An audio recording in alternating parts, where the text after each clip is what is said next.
ये कहानी है एंजो नाम के एक चित्रकार की, जो अपने फुर्सत के समय में बच्चों को कराटे सिखाता है। एक शाम काम से वापस आते वक्त एंजो बस स्टैंड पर एक सिगरेट सुलगाता है, लेकिन उसी समय एक तेज स्पीड वाली कार उस पर पानी का छिटा मार देती है, जिससे उसकी सिगरेट बुझ जाती है। गुस्से से एंजो सिगरेट फेंक देता है और सड़क के किनारे पर खड़े होकर उस पर ध्यान रखता है। सिगरेट पानी में बहते हुए रियो बैंक के बिल्कुल सामने एक नाली में गिर जाती है। एंजो नाली का पीछा करते हुए एक बड़े ब्रिज तक पहुंचता है, जहां से नाली का पूरा पानी बाहर आ रहा होता है। वह ब्रिज के नीचे गटर की पाइप में घुसकर आसपास की वस्तुओं की जांच करता है और इसी बीच उसके दिमाग में उस बैंक को लूटने का ख्याल आता है। अगली सुबह एंजो अपने मित्र सेबेस्टियन से मिलने जाता है और उसे अपना प्लान बताता है। सेबेस्टियन को भी पैसे की बहुत जरूरत होती है, इसीलिए वह भी इस योजना में जुड़ जाता है। हालांकि इस लूट को करने के लिए उन्हें बहुत सारे महंगे सामान और कुछ हथियारों की जरूरत पड़ती है, लेकिन अभी इन दोनों की जेबें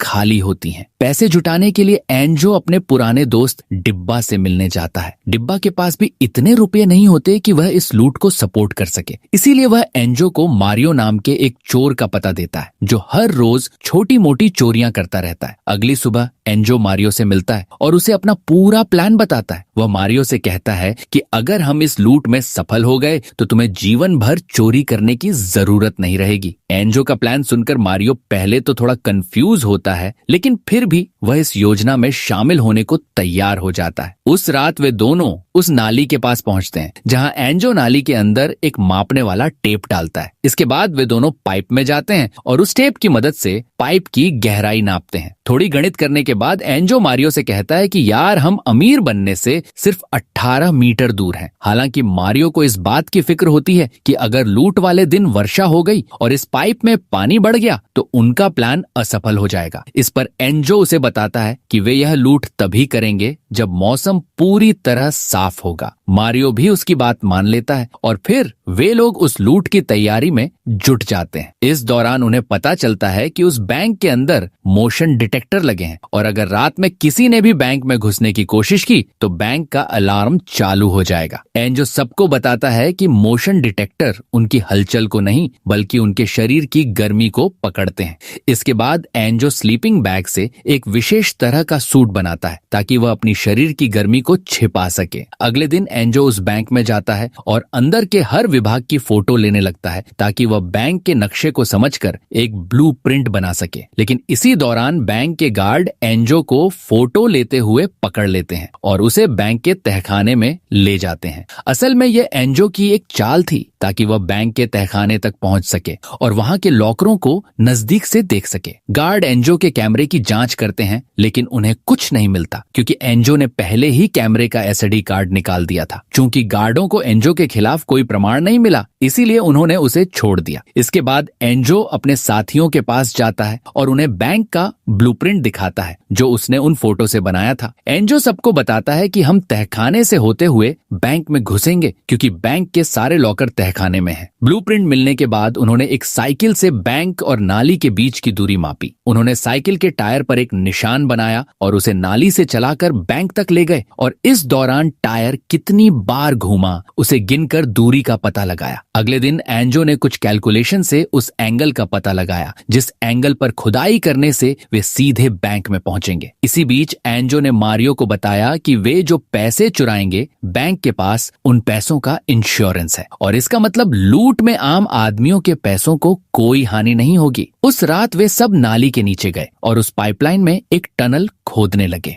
इसके साथ ही उन्होंने अल्बर्टो नाम के एक आदमी को अपनी योजना में जोड़ा जो लूट के बाद भागने में उनकी सहायता करेगा। हालांकि इतनी तैयारी के बाद भी उनकी सबसे बड़ी समस्या यह थी कि वे बैंक के अंदर के सारे लॉकर कैसे खोलेंगे। असल में उस बैंक में कुल 400 लॉकर थे और अगर एक लॉकर खोलने में 1 मिनट लगता है तो सारे लॉकर खोलने में उन्हें कुल 6 घंटे लगेंगे। अगले दिन मारियो बैंक की दूसरी ब्रांच में गया और वहां अपने नाम से एक लॉकर लिया और उसे खोलते समय उसके सिस्टम को ध्यान से समझा। अगले दिन मारियो और उसके साथियों ने ने मिलकर एक वैन चुराई जिसका इस्तेमाल वे लूट के बाद भागने में करेंगे। इसके बाद वे अल्बर्टो के घर पहुंचे और बाहर खड़े होकर उसका इंतजार करने लगे, लेकिन तभी पुलिस की एक टीम आ गई और इनसे सवाल करने लगी क्योंकि उन्होंने वैन सड़क के बीच में खड़ी की थी। इससे पहले कि पुलिस को शक होता, अल्बर्टो और उसकी बीवी घर से बाहर आए और पुलिस को बताया कि ये लोग उनके मेहमान हैं और उनका इंतजार कर रहे थे। उस रात वे फिर नाली में गए और टनल को आगे खोदने लगे, लेकिन कुछ घंटों की खुदाई के बाद उनकी ड्रिल मशीन खराब हो गई और काम रुक गया। ये देख मारियो बहुत नाराज हुआ और सबसे कहा कि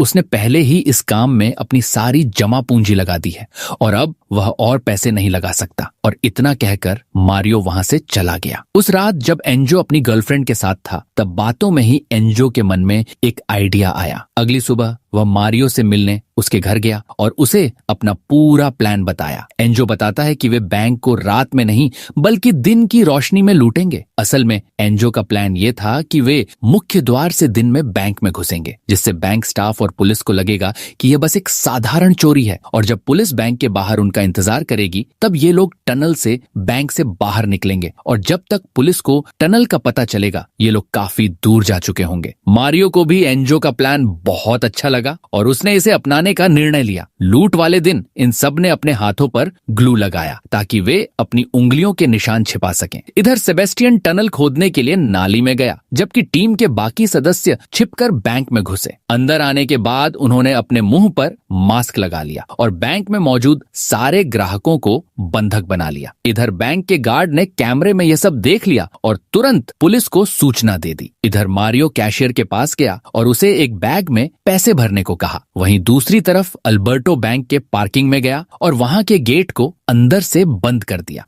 अगले कुछ मिनटों में पुलिस बैंक के बाहर आ गई और जल्दी ही बैंक को हर तरफ से घेर लिया। ये सब देख एंजो ने एक बंधक को बंदूक की नोक पर लिया और उसे बैंक से बाहर ले जाकर पुलिस को धमकी देने लगा। एंजो ने कहा कि अगर किसी ने बैंक में घुसने की कोशिश की तो हम अंदर के सारे बंधकों को मार देंगे। इधर बैंक में मारियो ने एक बंधक को बंदूक की नोक पर लिया और उस गार्ड से बाहर आने को कहा। पहले तो गार्ड ने मना किया, लेकिन मारियो के बहुत धमकाने के बाद वह कमरे से बाहर आ गया। यहाँ मारियो ने गार्ड से उसकी बंदूक ली और उसे बाहर भेजने से पहले उसका फोन भी ले लिया ताकि अगर पुलिस को उससे बात करनी हो तो इस फोन पर संपर्क कर सके। गार्ड को बाहर भेजने के बाद एंजो ने सारे कैमरों को बंद कर दिया ताकि गलती से भी उनके खिलाफ कोई प्रमाण न बचे। वहीं दूसरी तरफ एंजो बैंक के तहखाने में गया और वहां एक अलमारी को साइड किया। इधर सेबेस्टियन ने अपना काम खत्म कर लिया और टनल से बैंक में आ गया। अंदर आने के बाद एंजो और सेबेस्टियन बैंक के पार्किंग में गए और कार की डिक्की से एक मशीन निकाली। इसके बाद ये लोग लॉकर रूम में पहुंचे और मशीन को जोड़ा। असल में सेबेस्टियन, जो एक सिविल इंजीनियर है, उसने एक ऐसी मशीन बनाई थी जो इन लॉकरों को सिर्फ 7 सेकंड में खोल सकती थी। टीम के सब सदस्यों ने अपनी घड़ी में टाइमर सेट किया और इधर एंजो और सेबेस्टियन लॉकर तोड़ने में लग गए। इसी बीच मारियो को पता चला कि पुलिस बैंक की छत पर आ चुकी है। यहाँ मारियो ने तुरंत उस पुलिस अधिकारी को फोन किया जो इस ऑपरेशन को चला रहा था। यहाँ मारियो ने उसे चेतावनी दी कि अगर उसने अपने आदमियों को बिल्डिंग से नीचे नहीं उतारा तो वे अंदर के सारे बंधकों को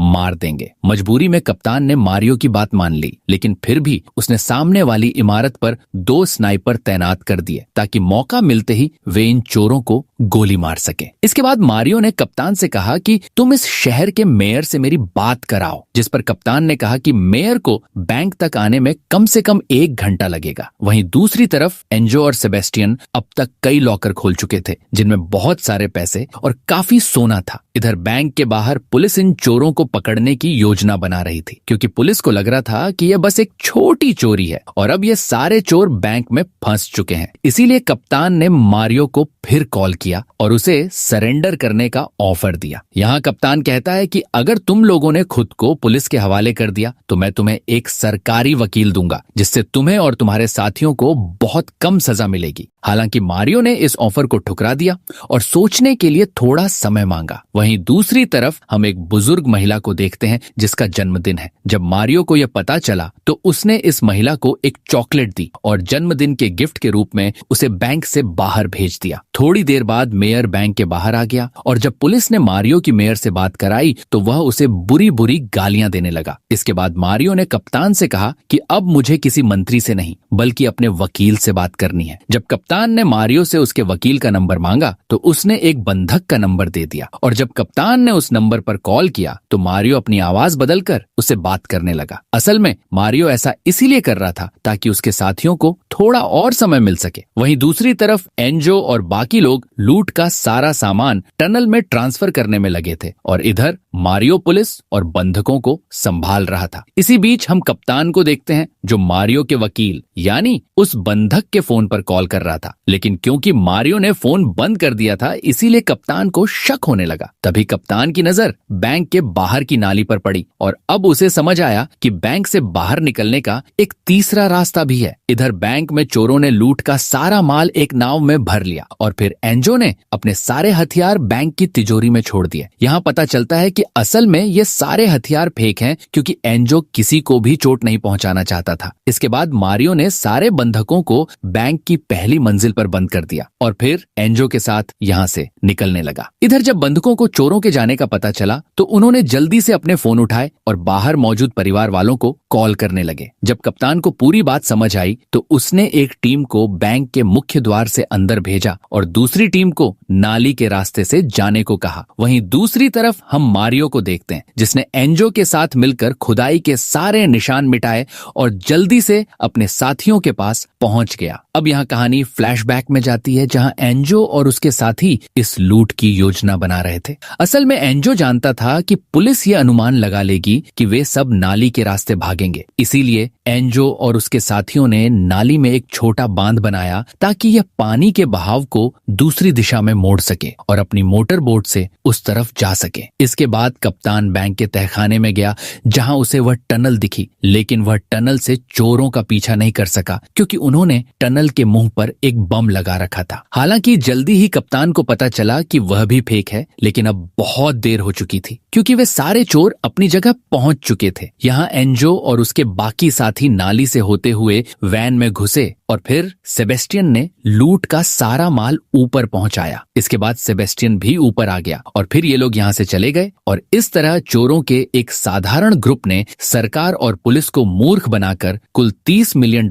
लूट लिए। लूट के बाद ये लोग अल्बर्टो के घर पहुंचे और लूट का सारा सामान आपस में बराबर बांट लिया। इसके साथ ही उन्होंने उस वैन को भी जला दिया। अब इन सारे प्रमाणों को मिटाने के बाद ये सब अपने अपने रास्ते पर चले गए और लूट के पैसों से आराम की जीवन जीने लगे। हालांकि कुछ महीनों बाद अल्बर्टो की बीवी को पता चला कि उसके पति और एक औरत के बीच अफेयर चल रहा है। गुस्से में वह सीधे पुलिस के पास गई और उन्हें पूरा प्लान बता दिया। जैसे ही पुलिस को सब पता चला उन्होंने एक एक करके उन चोरों को गिरफ्तार कर लिया और उनका सारा पैसा जब्त कर लिया। इसके बाद हम 7 महीने बाद की कहानी देखते हैं जब एंजो जेल से रिहा हो रहा था और मारियो एक महंगी कार में जेल के बाहर उसे लेने आया था। यहाँ पता चलता है कि एंजो ने पहले ही इस बारे में सोच रखा था कि अगर वे पकड़े भी गए तो उन्हें कम सजा मिले क्योंकि लूट के समय उन्होंने फेक हथियार इस्तेमाल किए और किसी को चोट नहीं पहुंचाई। इसीलिए अदालत ने उन्हें सिर्फ 7 महीनों की सजा दी। इसके साथ ही बैंक के पास चुराए पैसों का कोई रिकॉर्ड नहीं था। जांच में पुलिस को सिर्फ $1 मिलियन मिले, जिसका मतलब था कि उन चोरों ने लूट का बड़ा हिस्सा छिपा दिया था और आखिर में एंजो और उसके बाकी साथी जेल से आजाद हो गए और उन चोरी के पैसों से आराम की जीवन जीने लगे। इसी के साथ यह कहानी यहीं पर समाप्त होती है। दोस्तों, आपको यह कहानी कैसी लगी कमेंट सेक्शन में जरूर बताइएगा। अगर वीडियो पसंद आई हो तो वीडियो को एक लाइक भी कर दीजिएगा। अगर चैनल पर पहली बार आए हैं तो चैनल को सब्सक्राइब करके बगल में बेल आइकन को जरूर प्रेस कर दीजिएगा, जिससे कि आपको हमारी नई नई वीडियो सबसे पहले देखने को मिल जाएगी। दोस्तों, अब मिलते हैं नेक्स्ट वीडियो के साथ। तब तक के लिए अपना ख्याल रखिएगा।